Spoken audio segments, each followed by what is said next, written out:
Good morning, students. I hope you all are very well. So today let's start with new chapter of geography, that is industries. Students, in this chapter we will come to know about the various types of industries which are available and what different products they can make. Okay, so let's begin. Now, the real activities happen inside the industry?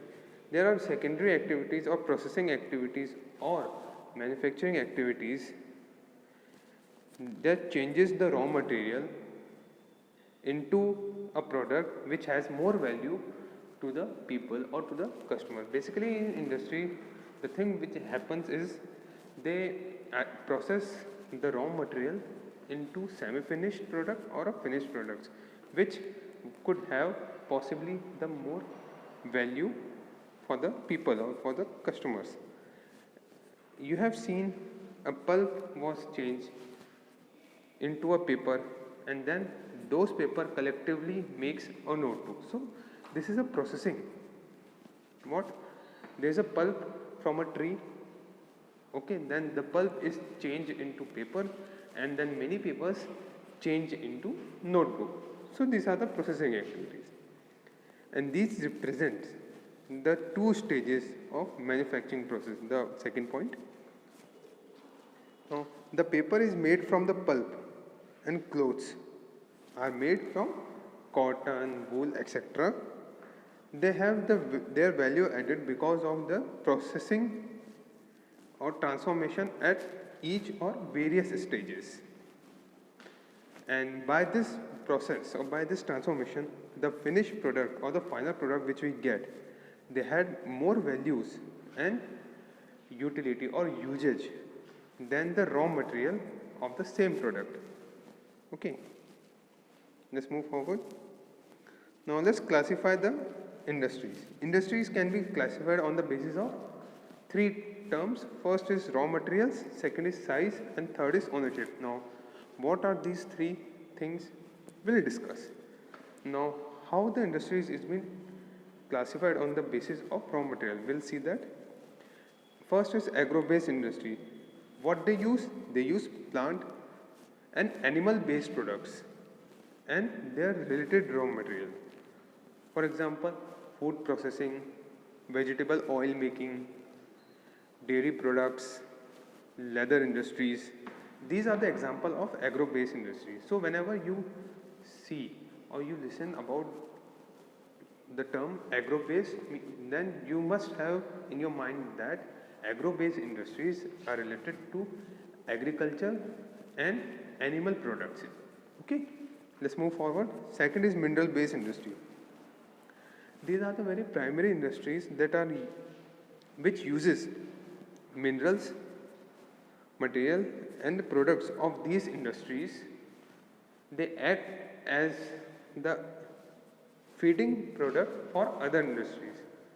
So basically, in common word, we can say that mineral industries, they extract minerals from the earth, they process them, and they forward those materials to other industries. Okay, like example, iron is made from the iron ore, which is the product of mineral based industries. Then iron is extracted from iron ore, then iron finished product is then sent to various other industries for multiple uses purpose. So here you can see the both industries. On the left of your screen you can see the agro based industries, different plantation, different agriculture land is seen, and on the right of your screen there is a smelting or melting of iron, and then after melting the iron is given various different shapes. Now third comes the marine based industries. Now you can easily guess what is marine based industries all about or what work is done. They use product from sea and ocean. Okay. For example, seafood or fish oil manufacturing. Okay. Last is the forest based industry. Now forest based industry means that these industries utilizes or uses forest production as their raw material. For example, pulp is made from tree leaves. So tree leaves you can get it from forest, and pharmaceuticals, various medicines, furniture. Okay, let's move forward. Here you can see on the left of your screen, cargo ships are there. They used to transport materials from one country to another via sea route.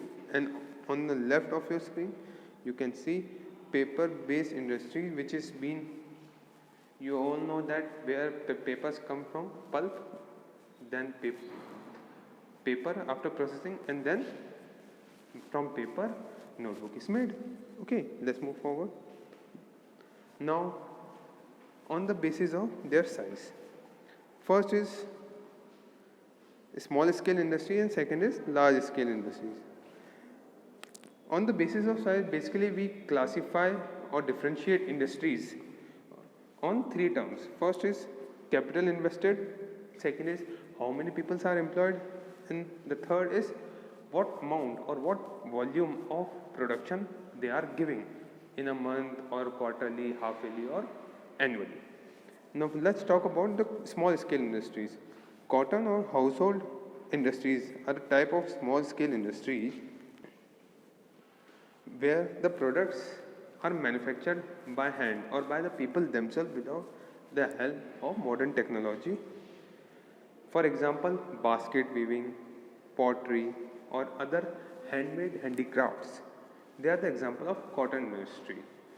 A small scale industry, they use very less amount or very minimum amount of capital for their startup, and technology is also not highly used as compared to large scale industry. Weaving of silk and processing, food processing is also done in small scale industry.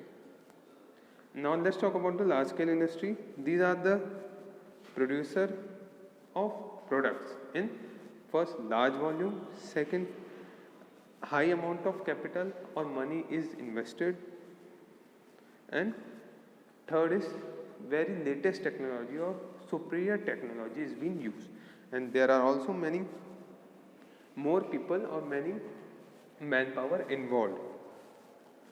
For example, automobile production, heavy machinery, they are example of large scale industries. So here on your left of your screen you can see silk weaving. This is the example of a small scale industry, and on your right you can see large scale industry where car or automobile is being manufactured. Now next comes the classification is on the basis of ownership. Basis of ownership, four types. First is private sector industry, which are owned by or operated by individual or group of individuals. For example, partnership firm or individual firm. Second is public sector industry. These are owned, run and managed by the government. It can be central government or the state government. For example, if we talk about the central government, then Hindustan Aeronauticals Limited, this is the public sector industries, and Steel Authority of India, SAIL, is also one of its example.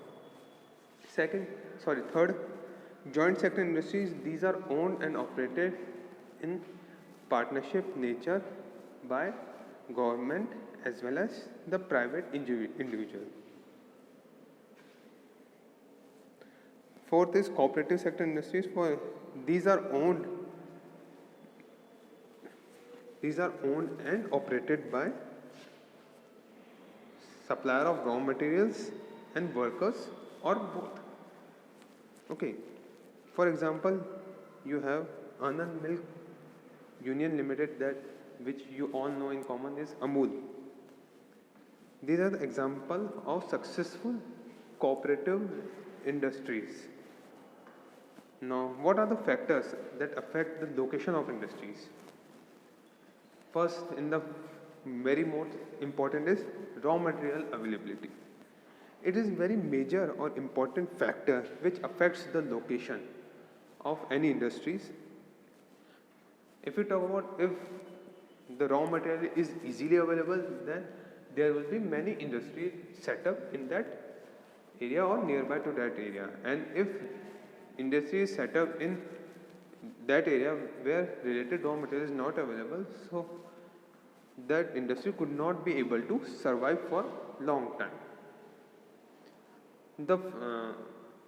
The profit of raw material is that first the cost, travel cost or the transportation cost would be low. So if the person or that industry is able to save some travel or transportation cost, then obvious saving is earning. You can say that. Second is availability of power, that or electricity. Power can be transmitted, but those industries which consume large quantity of power, they must be located nearby to power source. Availability of labor. Labor is also one of the major factor for industry setup. Labor intensive industries concentrate in densely or nearby to densely populated area. Now, availability of market. Nearness to the market. For example, nearness to the market is very essential so that the quick sale or quick disposal of manufactured goods and raw material purchasing can be done in quick time, so that it will save the cost of transportation. Means, for example, you are manufacturing some product, or for example you are manufacturing pencil. So it is very obvious or it is very important for you that the finished product, that is pencil, must be sent to the market, and the raw material which is involved for pencil making must be available easily, so that you can minimize the production cost and the cost of transportation. Next is government policies. Government provides regular incentives like subsidized power, lower transportation rate, and other basic infrastructure for industry setup, so that the industries can be located in backward area or in the area where development is not there. Because if any industry is set up, then it is obvious that that area will develop faster. So for example, you have seen many industries of factories that are set up far away from city or in some village area. Okay. What is industrial system? Industrial system, it consists of input, process and output. The input are the raw material, labor, land cost, transport cost, power and other infrastructure which is involved in production.